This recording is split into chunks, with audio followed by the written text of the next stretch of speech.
La fin du 19e siècle connaît une série de découvertes scientifiques qui vont marquer les décennies à venir. Les connaissances de l'atome et de sa structure dévisent encore physiciens et chimistes. La découverte de la radioactivité, terme inventé par Marie Curie, est le détonateur qui va bouleverser la compréhension de la matière, projetant le 20e siècle dans l'ère atomique. 1896, le physicien français Henri Becquerel découvre que l'uranium émet naturellement un rayonnement pénétrant. C'est la découverte de la radioactivité naturelle. Becquerel enveloppe une plaque photographique dans un papier noir opaque, pose dessus une pièce de monnaie et une lamelle de sel d'uranium, puis place le tout dans un tiroir. Lorsqu'il développe la plaque, il constate que l'uranium l'a impressionné à travers le papier noir, malgré l'absence d'exposition au soleil. La pièce de monnaie apparaît nettement. L'uranium émet donc spontanément des rayonnements. 1898. Les physiciens Maria Sklodowska, une immigrée polonaise, et son mari, le physicien Pierre Curie, découvrent deux éléments nouveaux beaucoup plus radioactifs que l'uranium, le polonium et le radium.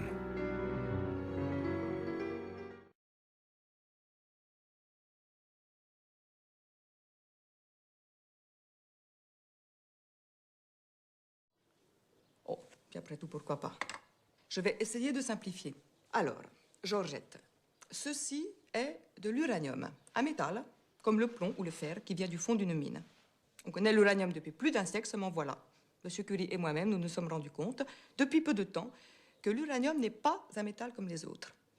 Figurez-vous qu'il dégage de l'électricité. Et il y a mieux. Figurez-vous qu'il émet des rayons tellement pénétrants qu'ils peuvent traverser une feuille de carton fort, une planche de bois ou un matelas. Comment ça se fait donc? On n'en sait rien. Personne au monde, à ce jour, ne sait ni pourquoi ni comment. Monsieur Curie et moi-même avons seulement constaté ce talent particulier de l'uranium. Il agit à distance, de façon invisible. Comme la TSF? Oui, comme la radio, exactement. D'ailleurs, nous appelons ce phénomène la radioactivité. Vous me suivez? Ah ben oui. Et c'est ça qui vous fait des soucis? Oui, c'est la radioactivité de l'uranium, parce que quand quoi que ce soit qui n'est pas un être vivant est en activité, un volcan, un nuage, de l'eau qui bout, une bûche qui brûle, voyez-vous, Georgette, ou c'est de la physique, ou c'est de la chimie. Ah bon? Une pomme de terre qui bout, c'est de... Ah oui, ça c'est un phénomène physique. Retirez la pomme de terre, coupez le feu, le phénomène s'arrête. Ça, c'est de la physique. En revanche, si vous plongez ce morceau de craie, merci, dans du vinaigre, bon, j'en ai pas là, mais ça bouillonne aussi, et si vous retirez la craie, ça continue à bouillonner tant qu'il reste du vinaigre sur la craie. C'est une transformation, ça, c'est de la chimie. Ah ben, fichtre. Alors, avec la radioactivité, la question était de savoir si c'était de la physique ou de la chimie. Eh bien, c'est de la physique. Qu'on le mouille avec n'importe quoi, qu'on le mélange, qu'on le chauffe, qu'on le refroidisse, l'uranium continue à yoyoter, comme dit M. Schutz, c'est-à-dire à rayonner invariablement, sans baisse ni interruption. Ça, c'est de la physique. Ah, mais je vous crois, moi. Et voilà, maintenant qu'il y a cette roche qui vient d'Autriche, appelée pechblende, qui contient un peu d'uranium et beaucoup de cailloux, et qui, à poids égal, est plus radioactif que l'uranium pur. Or, ce n'est pas possible. Un mélange de roche et d'uranium ne peut pas être plus radioactif que de l'uranium pur. Enfin, pas en physique. Et ce n'est pas de la chimie. C'est peut-être autre chose que vous n'avez pas encore trouvé. Autre chose? Comment ça, autre chose? Une chose que vous allez sûrement trouver dans la pêche blette, avec toute votre instruction. Mais dans la pêche blinde, Georgette, blinde.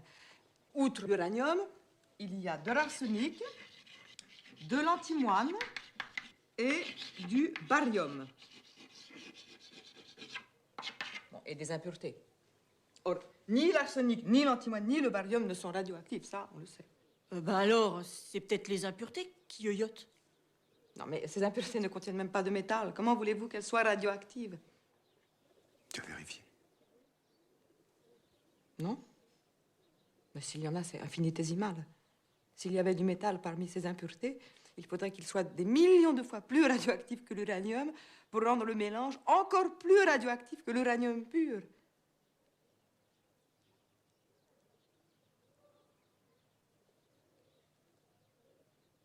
Tu crois que... Mais c'est facile à vérifier. Il nous reste ce résidu de pêche blend dont tu as extrait tout l'uranium. Si un poids égal, ce résidu est plus radioactif que l'uranium. C'est une preuve. D'abord l'uranium.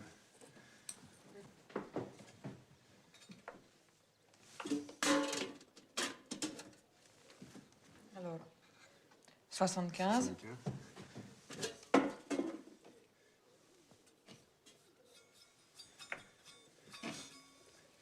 Maintenant le résidu.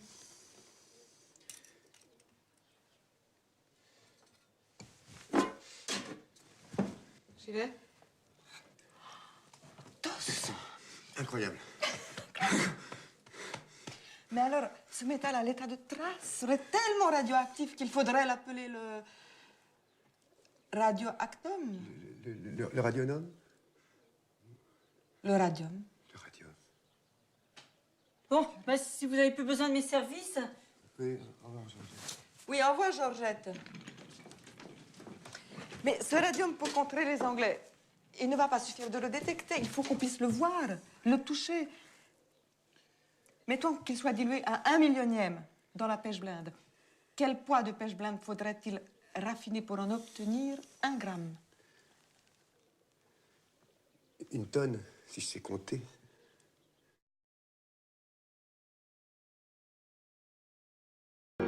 En 1903, Pierre et Marie Curie, associés à Henri Becquerel, reçoivent le prix Nobel de physique pour la découverte de la radioactivité naturelle.